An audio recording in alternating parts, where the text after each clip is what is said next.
Hello, and welcome to this week's episode of What the Heck is My Hair Doing? Please send help.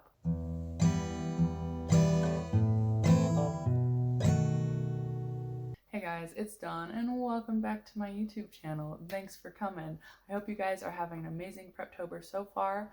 As promised in last week's video, today I'm going to be talking about my outlining process. It's a very easy process that works for beginners, and it can be tailored to your specific needs as a writer. This outlining process is specifically geared towards people who are plantsers. If you don't know, a pantser is someone who comes up with a story idea and just writes it from the seat of their pants, hence pantser, whereas a plotter is someone who makes a very detailed plan, outline all the scenes and all the details of the story before they go into it, whereas a plantser is someone who's in the middle. So there's not a one-size-fits-all for plantsers. We're kind of an umbrella term, I guess you could say.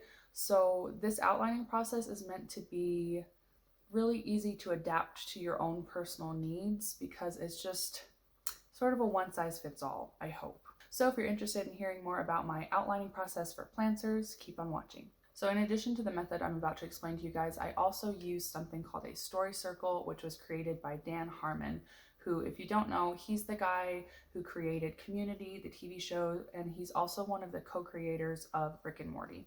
I first learned about story circles from Emily Bourne's channel, and that was actually last year, right before NaNoWriMo. So obviously it helped me out because I successfully finished NaNoWriMo last year and wrote the full 50,000 words. So instead of explaining story circles here on my channel, I'm just going to link Emily Bourne's series about it down below because she did an A+ job explaining it and I highly recommend it. So her channel and the series are going to be linked down below.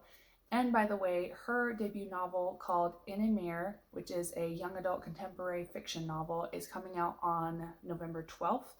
So that's coming out really soon. So if you're interested in finding out more information about her book, I'm going to have that link down below as well. The only other thing I want to say about story circles before I continue into my own outlining method is that they're really helpful if your story is more character driven than plot driven. The basic idea behind a story circle is you create one for each of your main characters. You can do it for your supporting characters if you want. You can do it for your antagonist, but it's really a way to plot out the story as it applies to your specific main character or main characters. So like I said, if your story is character driven, I highly recommend checking out Emily Bourne's series and trying out story circles for your outlining process. So without further ado, let's jump into my outlining process.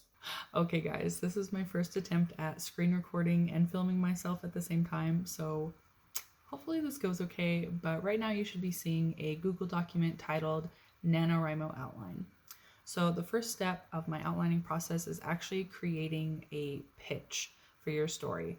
Now you don't have to get like query level detailed, but you just need 1, 2, maybe 3 sentences describing the basic plot of your story. Don't get plot confused with premise. Premise is kind of like the hook of your novel. So for example, Harry Potter's hook is that there's a boy wizard going to a wizarding school. That's a hook, but it doesn't have any conflict in it. So make sure when you're writing this little pitch for yourself that you're actually describing the basic conflict of the story. So for example, I'm just using a totally made up random story, but I have a girl named Hannah meets a goblin boy at school who tells her she's the only one who can help save his kingdom from a wicked dragon.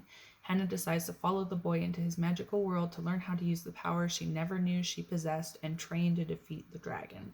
So it's really short and to the point, but it does describe the basic conflict of the story, which is that this girl Hannah, finds out she has magic powers and she decides to help the goblins fight the dragon that is harassing them or whatever. Don't be afraid to take your time on this part. It's okay if you have to rewrite it 1, 2, 10, 100 times until you're satisfied with your pitch, but it is a very important part of the outlining process, so make sure you are happy with it. Obviously you can tweak it later, but for outlining you do want something fairly decent to work with. Alright, from here, after you have your pitch, you're going to move on to plot points. So a lot of writers, including myself, use a 4-act structure for their novels, which basically means that you're going to have 4 major plot points in your story.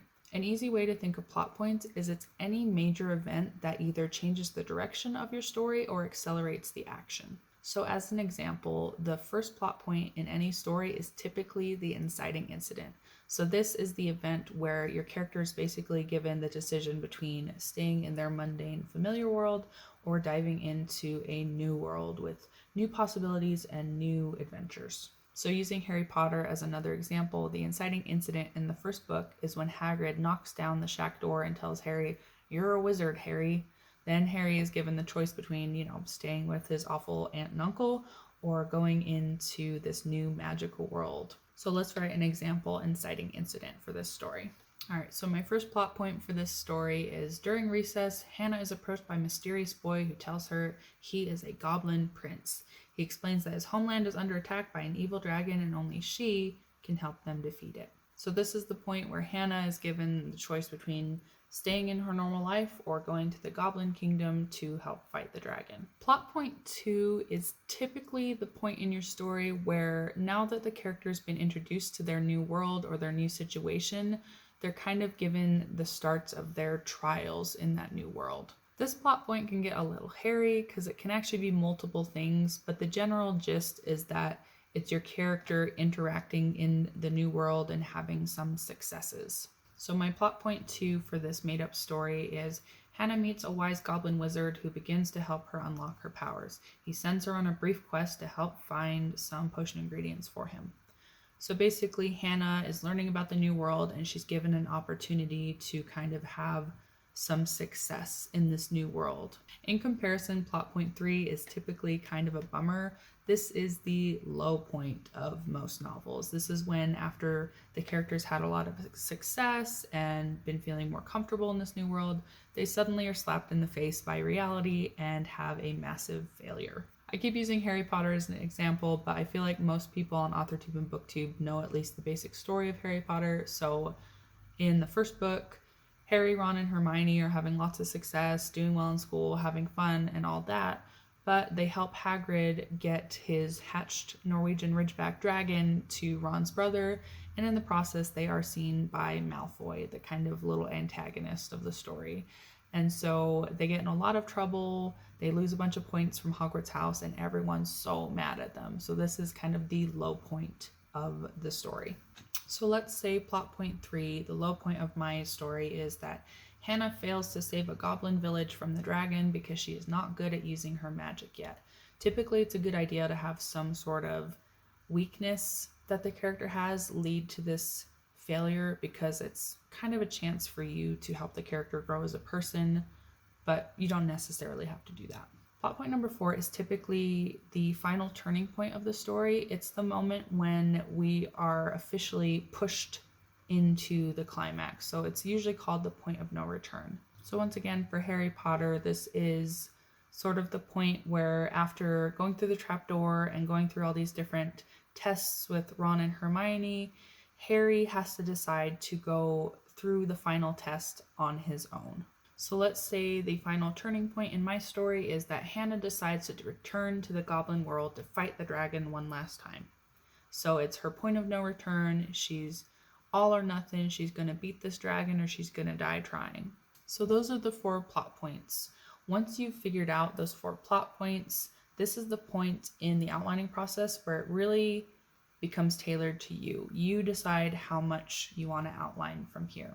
The way I like to approach this next part is looking at each of these points. So there's technically 6 because you have your beginning and your ending, and then you have your 4 plot points. But you're looking at each of them as if they're a point on a map. So you've got your map, you've got your 6 different points, but you don't actually know what happens or where to go from point A to point B, and from B to C, etc.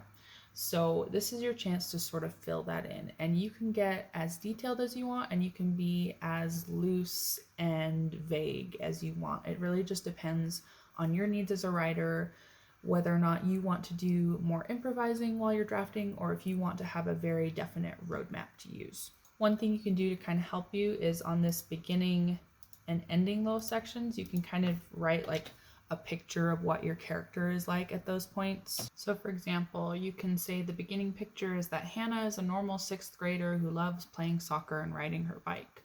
And then the ending, Hannah is knighted by the Goblin King and remains in the Goblin world to serve as a general. So those are just your pictures that you can kind of use as beginning and ending points for your story. So just by way of an example, I've added a couple little events between the plot points. So like between the beginning and plot point 1, we have Hannah go to her first day of 6th grade and see her old friends. And then between plot point 1 and plot point 2, Hannah has to read an old book in the library to find out how to get to the Goblin Kingdom.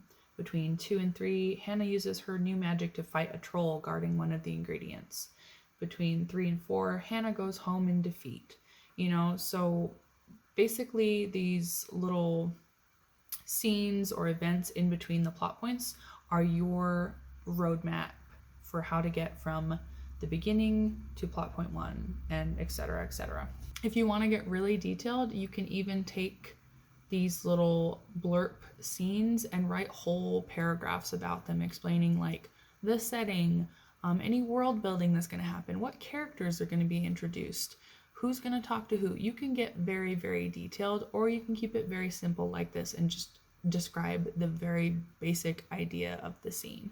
In addition to this, if you find that you come up with a lot of random scenes that you want to put in the story, like fun scenes, world building scenes, but you're not sure yet where they go, you can keep just a list underneath your actual outline of those scenes that don't have a home yet. So you can just call it like miscellaneous scenes, and you can just have a list of them, and if it helps you also, like for example, if you're writing a fantasy book like me, you can color code things that are related to world building, are related to a B plot, are related to a romance B plot, or whatever. Like you can create your own labels to kind of help you visually see how everything breaks down.